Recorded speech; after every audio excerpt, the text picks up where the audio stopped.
Okay, part 3.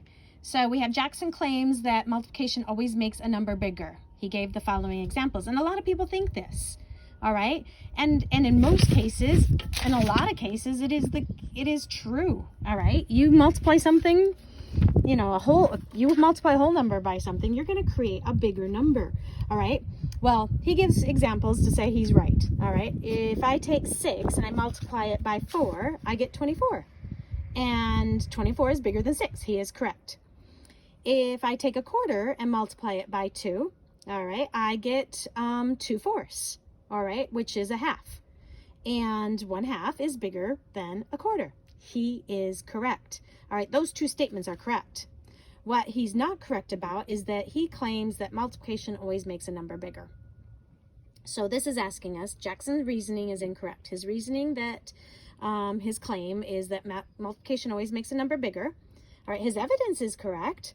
All right, but there is more evidence out there, and that's what they're asking you for. What evidence can you give? Give an example that proves he is wrong and explain his mistake using pictures, words, or numbers.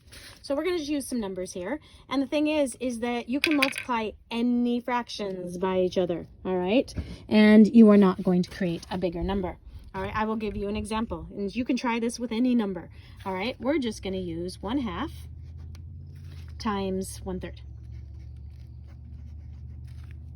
Okay, now I'm just going to use the rules here. 1 times 1 is 1, and 2 times 3 is 6. And the answer is 1/6. Well, if I was sharing pizza with 6 friends and I got 1 slice, I would get a much smaller slice than if I was sharing with 3 friends. Or just sharing with another friend. All right, these two fractions right here are bigger than our answer. All right, let's look at the diagram on this one, because this is another way to show this. All right, if I am going to show a half, all right, there's a half. I'm going to shade that in. All right, there's a half. All right, if I'm going to multiply it by 1/3, so I'm now going to divide my diagram into thirds. All right, and I'm going to shade in one of those. All right, again, we can see that a half was 3 of these.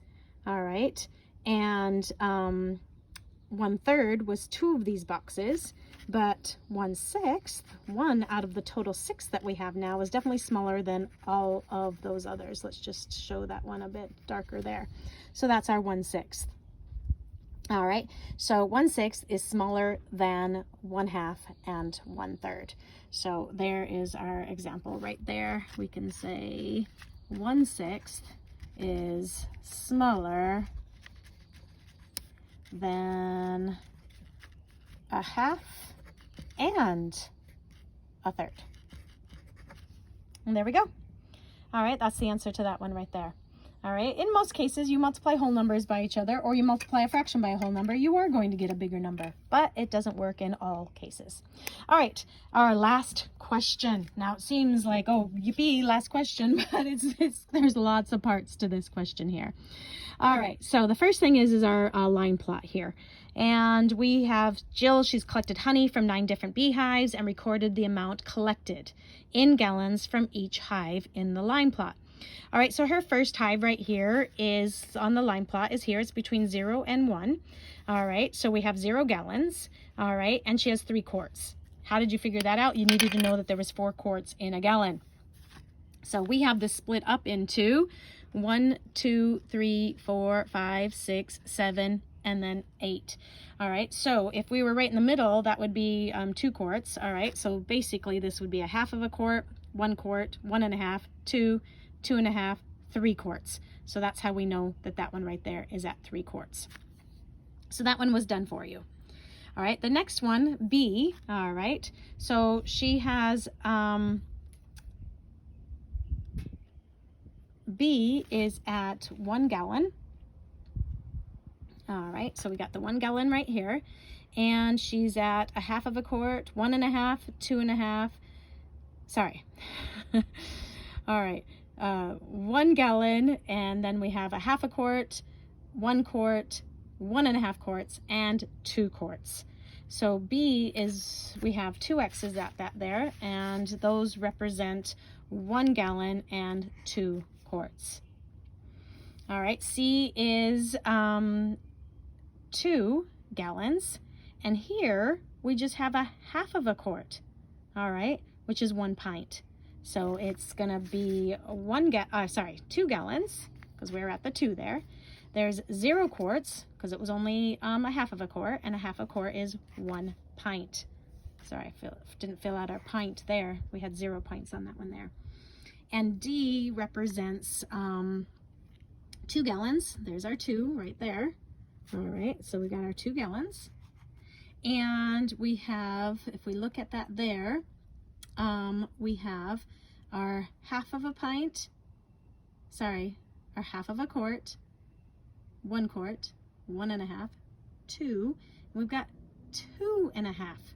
All right, so 2 quarts definitely. So we got the 2 quarts, and then the half of the quart, which is 1 pint. All right, so we then are gonna go on, and we're gonna go to this one right here, B, all right, which is going off of number 7. All right, it says find the total amount of honey collected from the hives that produce the most honey. So now we got to go back and look at how many X's and stuff were on there. All right, so we have got to go back and look, sorry, at this one right here. And this one right here was B, so A, we had 2, so we have times 2 on that one. Here we only had 1. There was only 1 of those ones. And D, there was 1, 2, 3, 4, 5. We got times 5 on those ones.